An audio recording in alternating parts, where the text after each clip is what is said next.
The honourable prime minister Modi ji, आपको हम बहुत रिस्पेक्ट करते हैं। आप देश का प्राइम मिनिस्टर है, आप सीनियर है एज में,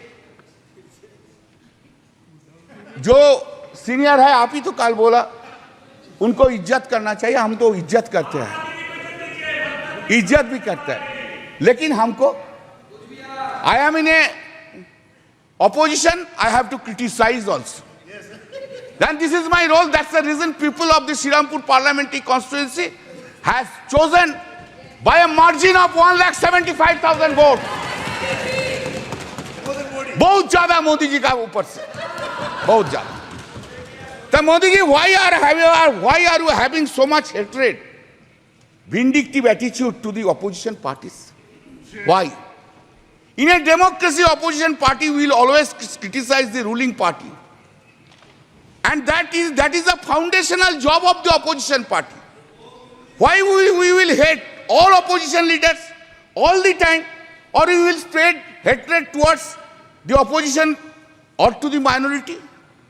I never heard, sir, sorry, for long 10 years I have never heard from Modi ji any sweet words, any soft words towards the opposition is concerned.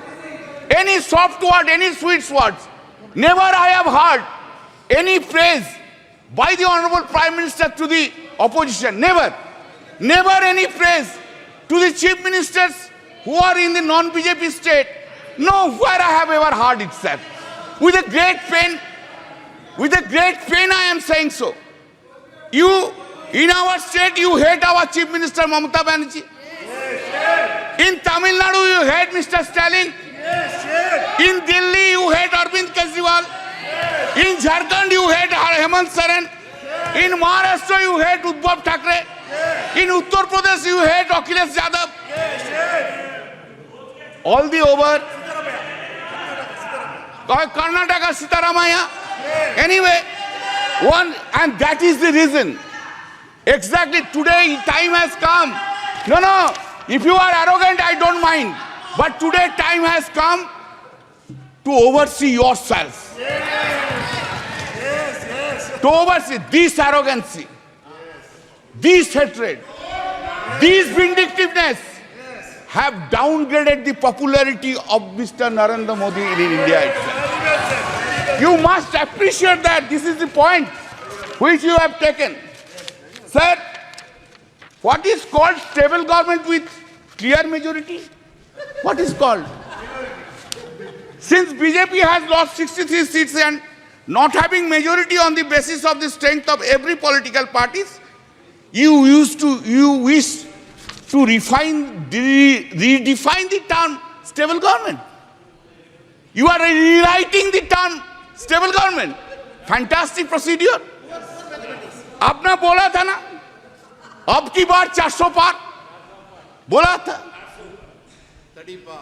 खेल शुरू हो गया था सर, खेला हो शुरू हुआ ना, खेल तो बहुत सा खेल है सर, चू कित कित भी खेल है, चू कित कित में चू धरा 400 में, कित कित कित कित कित कित कित कित कित कित कित कित कित कित कित कित कित कितना हुआ 240, वो गेम में भी हारा गया। हमारे टीएमसी के साथियों ने काफी कुछ कहा, जरा खुद को अपने गरेबा में देखें। निर्मम सरकार पतन के जितने भी पैरामीटर्स हैं, उन सब पैरामीटर्स में नए नए रिकॉर्ड बनाते जा रहे हैं और यहां उपदेश दे रहे हैं। क्या हाल करके रखा हुआ है। ऐसी निर्मम सरकार से वहां के लोगों का भविष्य अंधकार के अंदर डूब रहा है, लेकिन इनको कोई परवाह नहीं है, सत्ता सुख के सिवाय कोई आकांक्षा नहीं है और वे यहां उपदेश देते हैं। घुसपैठ, दुनिया का समृद्ध से समृद्ध देश भी अपने यहां गैर कानूनी नागरिकों को बाहर निकाल रहा है। हमारे देश में घुसपैठियों को बचाने के लिए अदालतों को तब तक प्रेशर पैदा किया जा रहा है। मेरे देश का नौजवान कैसे ऐसे लोगों को माफ करेगा जो घुसपैठियों की वकालत करने के लिए ताकत लगा रहे हैं? और घुसपैठिए मेरे देश के नौजवानों के हक छीन रहे हैं, उनकी रोजी रोटी छीन रहे हैं, आदिवासियों की जमीन छीन रहे हैं, बेटे बेटियों के जिंदगी पर खतरे पैदा हो रहे हैं। लेकिन उनके लिए महिलाओं पर अत्याचार होते रहे। सत्ता नीति के सिवा कुछ करना नहीं, और वो यहां पर हमें उपदेश दे रहे हैं। और ऐसे चिंताजनक सभी विषयों पर आंखें मूंद करके बैठे हुए वो लोग हैं। हम विकसित भारत की जमीन मजबूत कर रहे हैं, उसको एक ताकत दे रहे हैं।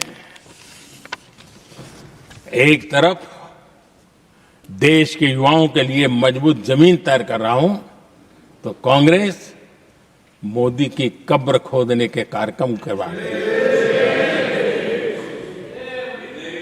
और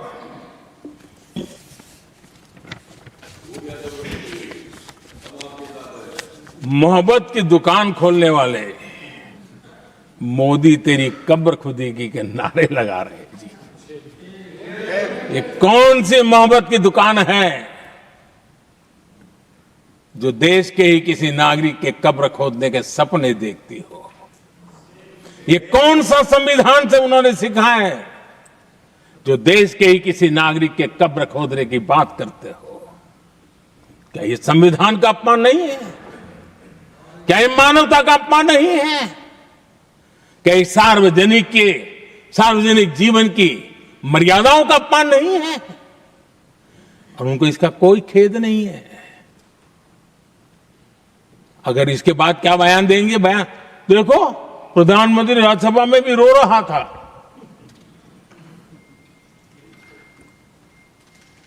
किस प्रकार के संस्कार और वृत्तियों से पले बड़े लोग हैं ये। आदरणीय सभापति जी, मेरे लिए कोई अनुभव मेरा बहुत पुराना है। 2002 से जब वे विपक्ष में थे तब से, और 2004 से जब वो सत्ता में आए तब से, और 2014 से मैं जब यहां आया तब से, पिछले 25 साल से संसद का एक भी सत्र ऐसा नहीं गया, मोदी संसद का सदस्य नहीं था, एक भी सत्र ऐसा नहीं गया जिसमें इस सदन के अंदर मोदी को गाली देने का काम न किया हो इन लोगों ने। 25 साल। और मुझे किसी ने पूछा था, मोदी जी आपके स्वास्थ्य का क्या राज है? मैंने कहा मैं डेली 2 किलो गाली खाता हूं।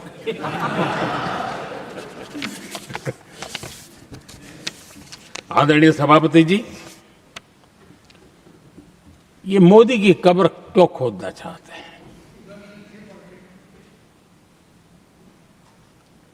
ये सिर्फ नारा नहीं है, ये इनके भीतर पड़ी हुई नफरत का प्रतिबिंब है, इसकी अभिव्यक्ति है। और वे इसलिए हैं, हमने 370 की दीवार गिरा दी, इसलिए वो मोदी की कब्र खोदना चाहते हैं। हमने नॉर्थ ईस्ट में बम बंदूक और आतंक का जो छाया बना रहता था, नॉर्थ ईस्ट में शांति और विकास का राह अपनाई, इसलिए वो मोदी की कब्र खोदने पर सोच रहे हैं।